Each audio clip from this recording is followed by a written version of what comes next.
Tek e fundit mesim vetëm dhe na me mëkatin tonë përballë Krishtit, sikurse kjo mëkatnorja e cila qëndron në kam në mes. Mesim vetëm në ty. Vetëm Zoti e din shumë mirë peshën e mëkatit që kena përmbrana. Ai e din thellësisht se çka kena bë. I din shkaqet, i din arsyet, por nuk ka problem me ne.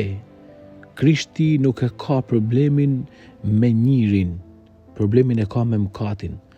Ai është armik i mëkatit, jo i njirit. Ai dënon mëkatin dhe jo njirin. Njirin e pështon, e rindërton, e rikrijon, e rilind edhe një herë, i jep një shpresë tjetër. Nuk ka ardhur me të dënu, mos ki frikë për ti. Ka ardhur me të liru, me të bë me kuptu se je më i madh se mëkati jot, e se dinjiteti jot është te jetë më i mallnushëm se ato marrina që ke bë.